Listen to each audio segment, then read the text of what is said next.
Hello everyone, আশা করছি সকলেই ভালো আছো। সকলকে আমার ইউটিউব চ্যানেল নলেজ ব্যাংক টুকেতে স্বাগত।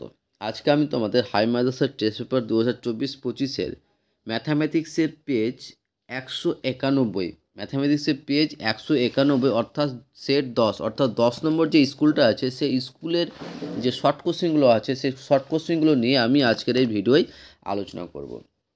এবং তোমাদের বলবো, চ্যানেলটা নতুন থাকলে চ্যানেলটিকে সাবস্ক্রাইব করুন এবং তার সাথে সাথে পাশে থাকা বেল আইকনটিও ক্লিক করে নিও, যেন পরের ভিডিও দিলে তোমরা সেই ভিডিওটার নোটিফিকেশন সঙ্গে সঙ্গে পেয়ে যাও। ভালো লাগলে অবশ্যই বন্ধুদের সঙ্গে শেয়ার করবে এবং কমেন্ট করে জানাবে। তার সঙ্গে তোমাদের বলবো, যদি তোমরা পিডিএফ নিতে চাও, অনেকেই পিডিএফ নিয়ে নিয়েছে, প্রায় 50 থেকে 60 জনের মতো পিডিএফ অলরেডি নেওয়া হয়ে গেছে। ঠিক আছে, তো তোমরা যদি পিডিএফ নিতে চাও, আমার কিন্তু কমপ্লিট হয়েছে। ম্যাথামেটিক্সে কমপ্লিট, লাইফ সায়েন্সেরও কমপ্লিট, ফিজিক্যাল সায়েন্সে শুধুমাত্র 2 মার্কের দুটো সেট বাকি আছে। তো সেই দুটো সেটও কিন্তু কমপ্লিট হয়ে যাবে। ঠিক আছে, তো তোমরা যদি পিডিএফ নিতে চাও তাহলে টোটাল হচ্ছে 125 টাকা। ঠিক আছে, যে 3টা সাবজেক্ট নিলে লাইফ সায়েন্স, ফিজিক্যাল সায়েন্স এবং ম্যাথামেটিক্স। এবার লাইফ সায়েন্স, ফিজিক্যাল সায়েন্সে 1 মার্ক আর 2 মার্কের তো তোমরা, এবং ম্যাথামেটিক্সও 1-2 মার্কের পাচ্ছই। তার সঙ্গে ম্যাথামেটিক্সের আমি যে এখন যে কটা ভিডিও বড় কোশ্চেনগুলো করবো, সেই কোশ্চেনের ভিডিওগুলো তোমরা কিন্তু পেয়ে যাবে ওই 125 টাকার মধ্যেই। ঠিক আছে, ম্যাথামেটিক্সের যে বড় কোশ্চেনগুলো করবো, যতটা পারবো ততটা কিন্তু, হ্যাঁ, এই না যে আমি পুরো টেস্ট পেপার তোমাদের বড় কোশ্চেনগুলো করে দেবো। হ্যাঁ, যদি আমার টাইম থাকে, আমি যদি পারি সম্পূর্ণ করে দিতে, তাহলে সেটা সম্পূর্ণ আমি করে দেবো। ঠিক আছে, তো তোমাদের মূল্য 125 টাকাই লাগবে। তো তোমাদের বলবো, যদি পিডিএফটা না নিয়ে থাকো তাহলে শীঘ্রই তোমরা পিডিএফটা নিয়ে নাও। ঠিক আছে, তাহলে আমরা আজকে যেটা করবো সেটা হচ্ছে 10 নম্বর স্কুলের পেজ 191 যে শর্ট কোশ্চেনগুলো আছে সেগুলো কিন্তু আমরা আজকের ভিডিওয় আলোচনা করছি। ঠিক আছে, তো প্রথমে আমরা কি করব, এমসিকিউগুলো নিয়ে আলোচনা করব। ফার্স্ট এমসিকিউ যেটা আছে সেটা দেখো, বলেছে যে X% সরল সুদের হারে, X% সরল সুদের হারে কোনো মূলধনের X বছরের সুদ X টাকা হলে মূলধনের পরিমাণ নির্ণয় করো। সিম্পল একটা কোশ্চিন, যে এখানে বার্ষিক হার দেওয়া আছে, সুদ দেওয়া আছে এবং সময় দেওয়া আছে, তাহলে মূলধন নির্ণয় করতে বলেছে। যা যা দেওয়া আছে লিখে দিলে, লিখারও দরকার নাই। ঠিক আছে, তোমরা যদি এমসিকিউ যদি মুখোমুখি করতে পারো তো মুখোমুখি করে নেবে। দেখো এখানে আমাদের কী কী দেওয়া আছে, যে বার্ষিক সুদের হার দেওয়া আছে, মূলধন বের করতে বলেছে, সময় দেওয়া আছে, সুদ দেওয়া আছে। তাহলে মূলধনের পরিমাণ আমরা কি জানি, মূলধনের পরিমাণ জানি যে I ইন্টু 100/TR, যেখানে I এর মান এখানে কত X, 100 তো ফর্মুলার 100, T এর মান কত X, আর এর মানও কত X, তাহলে X এখানে কেটে যাচ্ছে, পড়ে থাকছে কত 100/X। তাহলে আমার অ্যান্সার হচ্ছে কত 100/X। আশা করছি বুঝতে পেরেছো। তাহলে আমাদের যেটা অপশান হবে সেটা হচ্ছে অপশান সি। ঠিক আছে, অপশান সি হচ্ছে আমাদের অ্যান্সার 100/X টাকা। আশা করছি বুঝতে পেরেছো। এবার নেক্সট কোশ্চেন, 2 নম্বর কোশ্চেন দেখো। 2 নম্বর কোশ্চেনটা একটু দেখো, একটু লক্ষ্য করবে। বলেছে ax² plus bx plus c equal 0 দ্বিঘাত সমীকরণ হলে।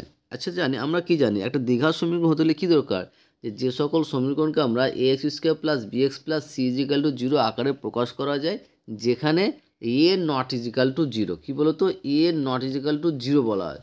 ঠিক আছে, a নট ইজিক্যাল 0 এবং a b c সবই হচ্ছে বাস্তব সংখ্যা। এখানে যে অপশানগুলো দেওয়া আছে দেখো, a সমান 0, a সমান 0 হলে তো দ্বিঘাত সমীকরণ হবেই না, তার মানে এটা হচ্ছে না। হ্যাঁ, এবার b সমান 0 হলে, যদি b সমান 0 হয়ে যায়, তবুও কিন্তু আমাদের এখানে কিন্তু দ্বিঘাত সমীকরণ হতে পারে। বি টার্মটা যদি আমরা বাদ দিয়ে দিই, তবুও এটা দ্বিঘাত সমীকরণ হবে, কারণ এটা অমিশ্র দ্বিঘাত সমীকরণ হয়ে যাবে তখন। এবার c ইজিক্যাল 0, c ইজিক্যাল 0 হলেও কিন্তু দ্বিঘাত সমীকরণ হবে না। তাহলে এখানে অপশানটা হবে তোমার কি বলো তো, বি, কারণ বি সমান 0 হলে দ্বিঘাত সমীকরণ হবে। ঠিক আছে, এবার এই কোশ্চেনটা কিন্তু এভাবে আমার মনে হয় না যে থাকবে। এই কোশ্চেনটা এরকম থাকতে পারে যে ax² plus bx plus c equal 0 দ্বিঘাত সমীকরণ হলে a not equal 0, b not equal 0, c not equal 0, এই টাইপের থাকবে। তখন অ্যান্সারটা হবে a নট ইজিক্যাল 0 হবে। ঠিক আছে, তো তোমরা আপাতত এটা বি নম্বরটা করে রাখবে। নেক্সট কোশ্চেন, যে tan alpha plus cot alpha equal 2 হলে, tan alpha plus cot alpha equal 2 হলে tan to the power 13 alpha plus cot to the power 13 alpha এর মান কত। একটা জিনিস তোমাদের বলি, যদি এই টাইপের অঙ্ক পাও, এইটা যদি এরকম টাইপের অঙ্ক পাও, যে tan to the power alpha, cos to the power alpha, বা সাইন টু দি পাওয়ার সবার পাই 5 alpha plus cos to the power 5 alpha, যদি এরকম থাকে এবং এরকম মান যদি থাকে, 2 দেওয়া থাকে, তাহলে ইজিক্যাল টু 2 আকারে থাকে, তাহলে সবসময় ওটা অ্যান্সারটা তোমরা কী করবে, 2 করবে। এটা কিন্তু মুখস্থ করে দেবে, ঠিক আছে। আমি আবার বলে দিচ্ছি কীভাবে আসছে, কিন্তু এতগুলো টাইম নেই তো, এতগুলো করতে এই অঙ্ক করতে গিয়ে টাইম বেকার নষ্ট করে কী লাভ, কারণ এই অঙ্কটা তোমাদের 1 সেকেন্ডে হয়ে যাবে, ঠিক আছে। যে অঙ্কটা 1 সেকেন্ড হবে সেই অঙ্কটার জন্য আমি 5 মিনিট কেন নষ্ট করব। তাহলে এই টাইপের অঙ্ক থাকলে তোমার চোখ বন্ধ করে অ্যান্সার 2 লিখে দেবে, ঠিক আছে। এবার কীভাবে আসে সেটা আমি এখানে করে দেখাচ্ছি। যে প্রথমে দেওয়া আছে আমাদের কি tan alpha plus cot alpha = 2। হ্যাঁ, এবার যদি টাইম হাতে থাকে, কনফিউজ থাকলে একবার চেক করে নেবে যে ঠিক আছে কিনা। যে tan alpha plus cot alpha সমান কত 2, তাহলে tan আলফা প্লাস cot আলফার পরিবর্তে লিখতে পারো 1/tan আলফা, কারণ cot আলফা সমান আমরা জানি 1/tan আলফা সমান 2। তাহলে ভগ্নাংশ যোগ বিয়োগ করলে কত পেলাম, tan square alpha plus 1/tan alpha. এবার দেখো কী পাচ্ছি, যে কোনাকুনি গুণ করলে কী পাচ্ছি, tan square alpha plus 1 = 2 tan alpha. তাহলে 2টাকে এপার নিয়ে চলে আসলাম, তাহলে কি tan square alpha minus 2 tan alpha plus 1 = 0। তাহলে এই টার্মটা দেখো, এই টার্মটা আমাদের একটা ফর্মুলা পড়ছে, কিসের ফর্মুলা, যে a মাইনাস b তার হোল স্কোয়ার ফর্মুলা। তো এখানে a জায়গায় tan আলফা, b এর জায়গায় 1, তাহলে tan আলফা মাইনাস 1 তার স্কোয়ার = 0। তাহলে tan আলফা মাইনাস 1 = কী পাচ্ছি, 0 পাচ্ছি। তাহলে অতএব tan আলফা সমান কত 1। তাহলে tan আলফা যদি 1 হয় তাহলে cot আলফার মান কী পাবো, কারণ cot আলফা সমান কী জানি 1/tan আলফা, তোমার সমান কত 1ই পাচ্ছি। তাহলে tan আলফা এবং cot আলফা মান 1ই পাচ্ছি। তাহলে মান দেখো যে tan to the power 13 alpha plus cot to the power 13 alpha সমান কী হবে, 1 + 1 = 2। এবার দেখো পাওয়ারের যতই দাগ 1000 দিলেও কিন্তু সেম অ্যান্সার হবে, ওকে। তাহলে অ্যান্সার যেটা হচ্ছে সেটা হচ্ছে অপশান সি 2। নেক্সট কোশ্চিন দেখো, যে একটি লম্ববৃত্তাকার শঙ্কুর তির্যক উচ্চতা দেওয়া আছে, অর্থাৎ এল এর মান দেওয়া আছে 15 সেমি, ভূমির তলের ব্যাসের দৈর্ঘ্য দেওয়া আছে, শঙ্কুটির পার্শ্বতলের ক্ষেত্রফল বের করতে বলেছে। তো প্রথমে আমরা ধরে নিলাম যে ভূমির ব্যাসের দৈর্ঘ্য 16 যদি হয় তাহলে ব্যাসার্ধ কত পাবো। ভূমির ব্যাসের দৈর্ঘ্য যদি 16 হয় তাহলে ব্যাসার্ধ কত পাবো, 16/2, কারণ ব্যাসার্ধ হচ্ছে ব্যাসের অর্ধেক, তাহলে 16/2 সমান 8 সেমি। আর এল এর মান দেওয়া আছে কত 15 সেমি। তাহলে ব্যাসের দৈর্ঘ্য, ব্যাসার্ধ এবং এল এর মান দেওয়া আছে, তাহলে আমরা পার্শ্বতলের ক্ষেত্রফল কী পাবো, কারণ শঙ্কুটির পার্শ্বতলের ক্ষেত্রফল ফর্মুলা জানি আমরা পাই আর এল। পাই আর হচ্ছে শঙ্কুর পার্শ্বতলের ক্ষেত্রফল। তো এখানে দেখো এবার মান বসাই, যে পাই ইন্টু 8 ইন্টু আর এর মান, এল এর মান কত 15 এবং আর এর মান কত 8। তো মান বসেছি, গুণ করলে কত পাচ্ছি 120 পাই এখানে, হ্যাঁ 120 পাই হবে, 120 পাই। তাহলে আমাদের যেটা অ্যান্সার হবে অপশান সি 120 পাই, 120 পাই বর্গ সেমি, ওকে। তারপরে নেক্সট 5 নম্বর বলছে ও কেন্দ্রীয় একটি বৃত্তের ব্যাস এবি, এবং সি ওই বৃত্তের কোনো বৃত্তের ওপর যে কোনো একটি বিন্দু। তো কোণ ও এ সি, মানে এই কোণটা দেওয়া আছে, আমাদের বের করতে বলেছে ও সিবির মানটা কত হবে সেটা বের করতে বলেছে। আচ্ছা দেওয়া আছে, এটা দেওয়া আছে লিখে দিলাম। এবার দেখো ও এ সমান সমান ও সি, ও সি লিখতে পারবো, কারণ ও এ এবং ও সি কি বৃত্তের ব্যাসার্ধ। তাহলে দুটি যদি বৃত্তের ব্যাসার্ধ মানগুলো কী হয়, সমানই হবে। তাহলে এই বাহুটা সমান হবে, তাহলে আমরা কি জানি তাদের বিপরীত কোণ দুটির কী হবে, সমান হয়। অর্থাৎ যদি ও সি সমান সমান ও এ সমান হয়, তাহলে একই বৃত্তের ব্যাসার্ধ যেহেতু, তাহলে এই দুটো কোণ কী হবে, সমান হবে। কারণ ও এ সি সমান সমান ও সি এ সমান 45 ডিগ্রি। এবার দেখো কোন এসিবির মান কত পাবো, কোন এসিবির মান কত পাবো 90 ডিগ্রি। কেন, কারণ অর্ধবিস্তৃত কোণ সমকোণ হয়, ঠিক আছে। তাহলে এই কোণটা, পুরো কোণটা আমরা কত পেয়ে গেলাম, 90। আর এইটুকুর কোণটা কত পেয়েছি 45। তাহলে 90 থেকে 45 বাদ দিয়ে দিলে আমরা কী পেয়ে যাবো, ওসিবির মান পেয়ে যাবো। তাহলে অতএব কোণ ওসিবি সমান সমান কত, এসিবি মাইনাস কোণ ওএসিএ সমান সমান 45 ডিগ্রি। তাহলে অ্যান্সার হচ্ছে অপশান সি।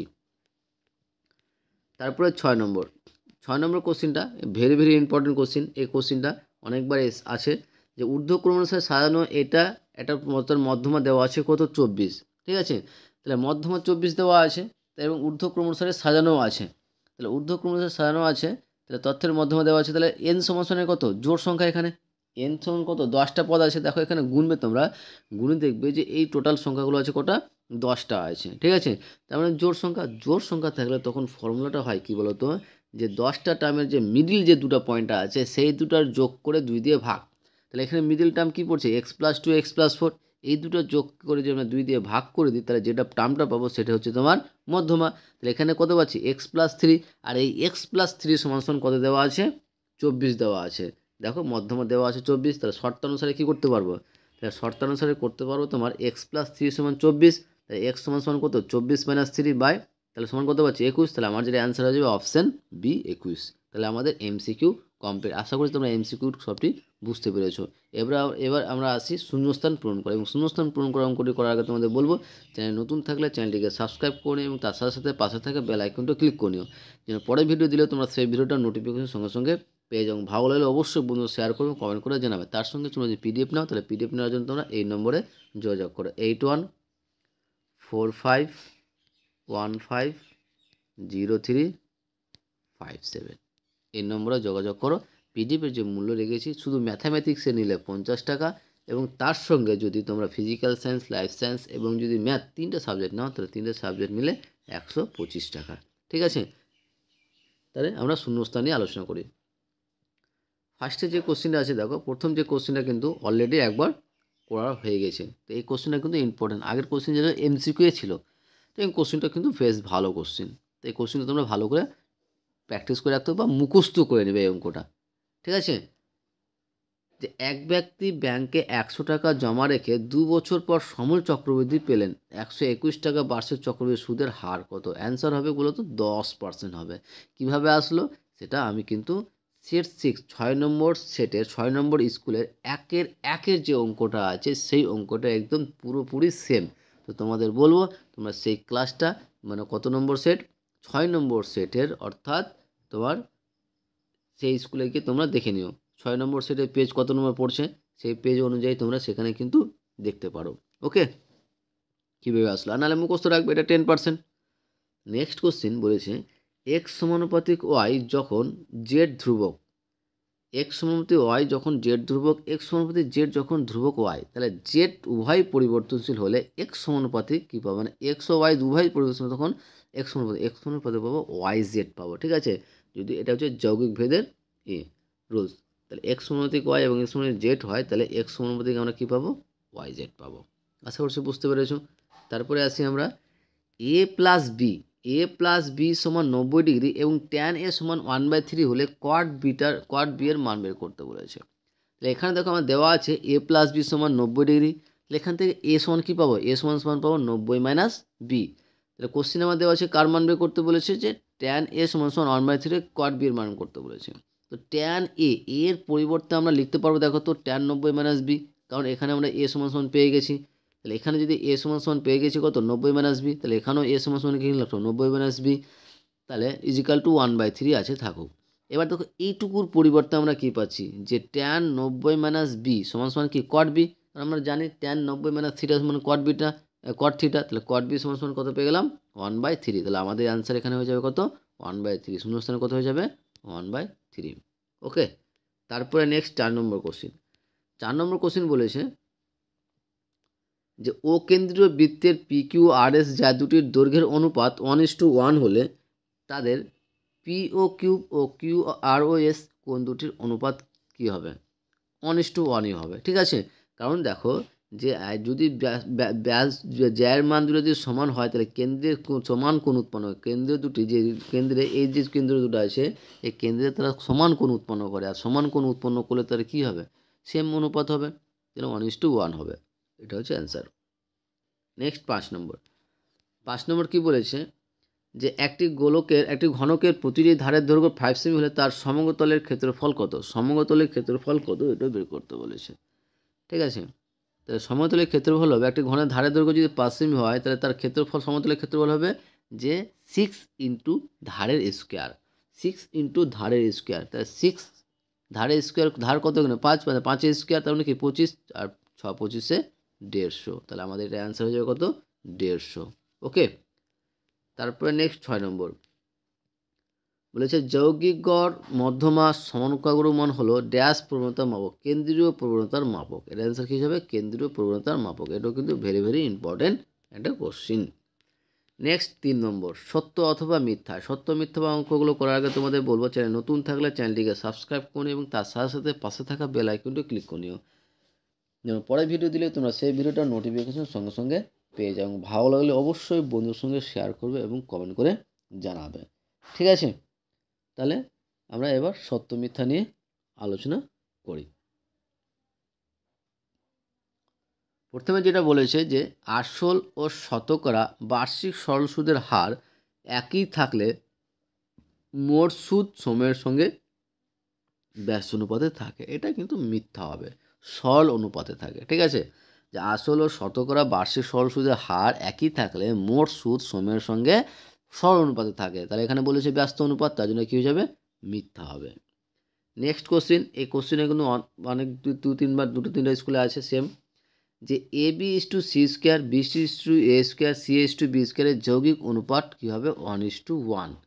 ঠিক আছে, তো যৌগিক অনুপাত কী হয় ফর্মুলা, যে প্রত্যেকটা অনুপাতে প্রথম পদের গুণফল বাই দ্বিতীয় পদের গুণফল। তাহলে A B into BC into C A by C square A square B square, কত পাচ্ছি, A square B square by A square B square C সমান সমান 1:1। তাহলে এটা কী হয়ে যাবে, সত্য হয়ে যাবে।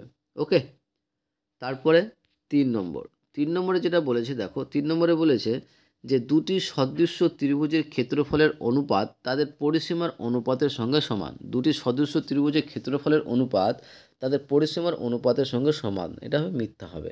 ঠিক আছে, যে দুটি সদৃশ্য ত্রিভুজের ক্ষেত্রফলের অনুপাতটা সবসময় তাদের পরিসীমার বর্গের অনুপাতের সঙ্গে সমান হয়, বর্গের অনুপাতের সঙ্গে সমান হয়।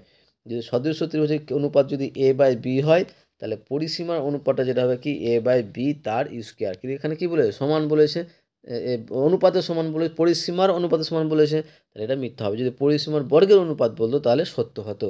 তাহলে এটা আমাদের অ্যান্সার হয়ে যাবে কি বলতো, মিথ্যা। তারপরে 4 নম্বর কোশ্চেন দেখো, যে সাইন 20 প্লাস সাইন 270 সমান 1, এটা জীবনেও কিন্তু এই সমান 1 হবে না। ঠিক আছে, এটা মিথ্যা হবে। নেক্সট 5 নম্বর বলেছে যে দুটি অর্ধগোলকের বক্রতলের ক্ষেত্রফলের অনুপাত দেওয়া আছে 4:9। দুটি অর্ধগোলকের বক্রতলের ক্ষেত্রফলের অনুপাত দেওয়া আছে, তাদের ব্যাসার্ধের অনুপাত বের করতে বলেছে।